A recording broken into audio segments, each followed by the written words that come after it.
Normalmente la ida y la vuelta se rezaban caminando, y yo aconsejo hacerlo, para parar el coche con distancia suficiente para poder ir andando hacia la Virgen. Creo que es más entrañable, pero si no es posible, pues se reza un rosario en el coche de ida y otro rosario en el coche de vuelta.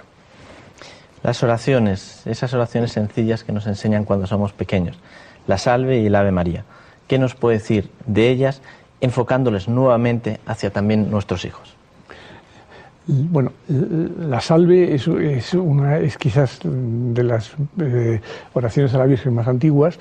No se sabe muy bien, yo pensaba que no se sabía muy bien el comienzo, hasta que el Papa Juan Pablo II, estando en Santiago, dijo que había sido un obispo de Santiago el que en el siglo XIX empezó a hablar de la Virgen, de la Salve. La Salve se rezaba en el itinerario que había hasta Santiago de Compostela. Luego, Alfonso X el Sabio, en las cánticas, vuelve a nombrar la Virgen. Y la Virgen tiene un especial significado cuando se hacen grandes acontecimientos o cuando es muy necesaria. Por ejemplo, Cristóbal Colón toma el rezo de la Virgen como algo suyo, como algo natural, y cada vez que hay un peligro, cada vez que desembarcaron o descubrieron algo, pues toda la tripulación y él pues rezaban la Salve. Creo que es un tema muy bonito. El Ave María se compone de dos partes, una alrededor del siglo VI, en el que se configura la primera parte, Dios te salve María, llena eres de gracia, y luego la segunda parte, hasta prácticamente 10 siglos después, no toma forma, ¿no? El Santa María, Madre de Dios, lo que dice el ángel y lo que dice Santa Isabel. Y a partir del siglo XVI, prácticamente las dos, la Salve y la Ave María, pues son generalizadas en todo el mundo. Especialmente aprovecharon el invento de la imprenta para que se extendieran.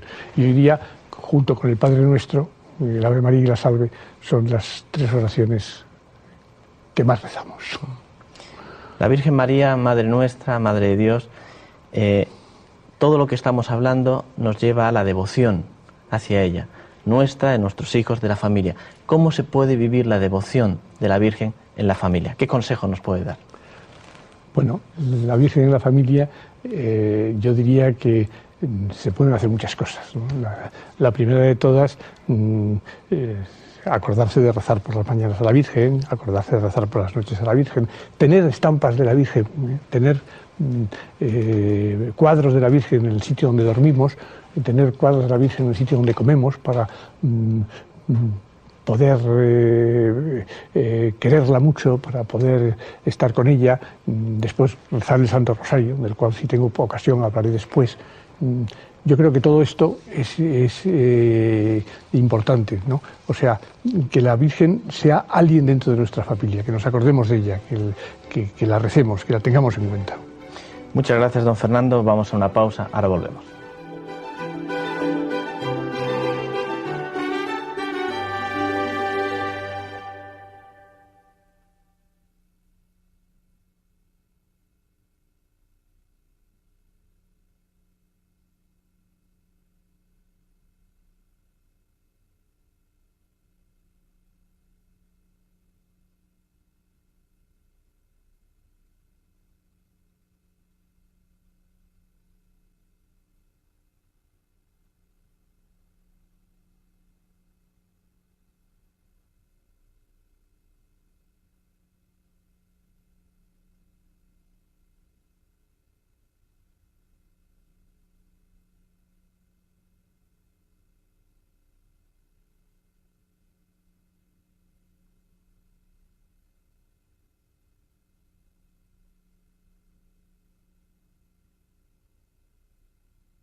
Bienvenidos nuevamente. Hemos hablado del rosario. Sin embargo, yo creo que tal vez podríamos profundizar un poquito más en lo que significa el rosario. ¿Nos puede comentar, por favor? Sí. Vamos a ver, Hemos dicho en alguna ocasión que uno de los objetivos de este amor a Dios, este amor a la Virgen, es ser más felices, encontrarnos la felicidad. No solamente la felicidad en esta tierra, sino la felicidad eterna, que es mucho más larga. Entonces, el rosario tiene unas características tremendamente especiales para ser felices aquí y para ser felices en el otro mundo, cuando nos vayamos al cielo, o sea, eternamente. ¿Por qué lo digo? Porque el propio Jesús nos ha dicho muchas veces, nos ha insistido en pedid y se os dará, llamad y abriréis, buscad y encontraréis, porque el que pide se le da y el que busca encuentra. Y lo ha repetido muchísimas veces. Acordaros del juez inicuo, ¿no? Que protestó tanto la viuda que al final dijo, pues te lo doy, ¿no? Y claro, Jesús es mucho mejor, que nos quiere mucho más, o sea, que basta que le pidamos las cosas muchas veces y le gusta que se las pidamos muchas veces para que nos la conceda. Bueno, pues fijaros, el Santo Rosario, rezado todos los días, supone que 50 veces al día le decimos a la Virgen, ruega por nosotros, Santa Madre de Dios, ahora y en la hora de nuestra muerte. Amén. Le estamos pidiendo 50 veces a la Virgen que ruegue por nosotros a la hora de nuestra muerte y que ruegue ahora. Yo creo que tenemos la seguridad de que si rezamos el rosario todos los días, el cielo está en nuestras manos, lo podemos alcanzar, ella se encargará de hacerlo. Luego, por lo tanto, tenemos que aprovecharnos de esa situación. Y yo diría más, ya con esto hemos conseguido que la Virgen nos conceda el cielo, pero es que los papas, la Iglesia, últimamente han dicho que cuando el rosario se reza en familia hay indulgencia plenaria.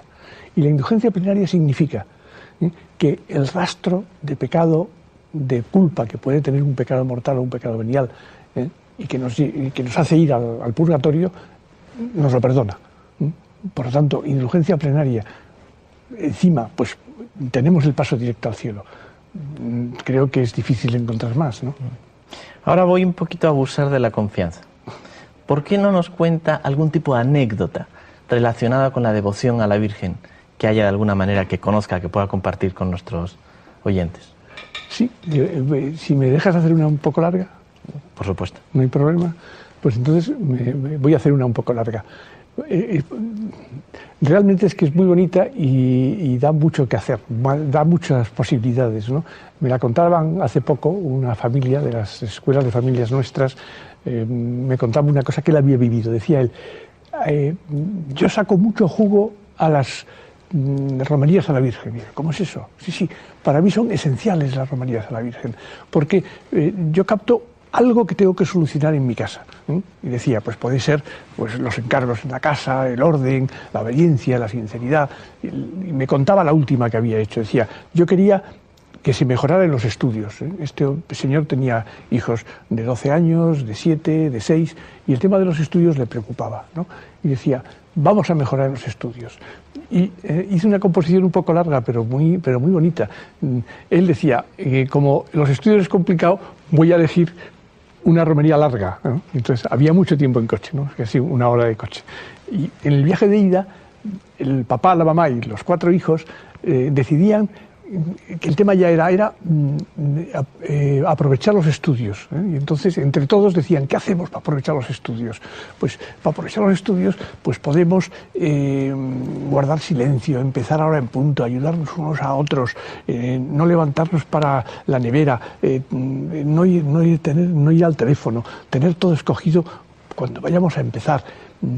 Y entre todos elegían 2 o 3 cosas, porque todas eran muchas. Entonces se ponían de acuerdo papá, mamá y los hijos y decían, bueno, pues empezar en hora en punto y además no levantarse de la mesa. O sea, simplemente las 2. Llegaban a la romería y le pedían a la Virgen eso, que las ayudase a empezar en hora en punto y a no levantarse de la mesa. 2 cosas nada más. Y luego hacían la romería. Y a la vuelta decían, bueno, pero ¿cómo podemos controlar esto, no? Y se pasaban un rato largo entre todos viendo a ver, pues que la mayor era la que llevaba el control, o se lo decía el padre, o sin querer unos a otros se ayudaban para no caer y regresaban a casa. Claro, ¿qué habían conseguido? Habían conseguido hablar de los estudios un montón de tiempo. Habían conseguido poner en la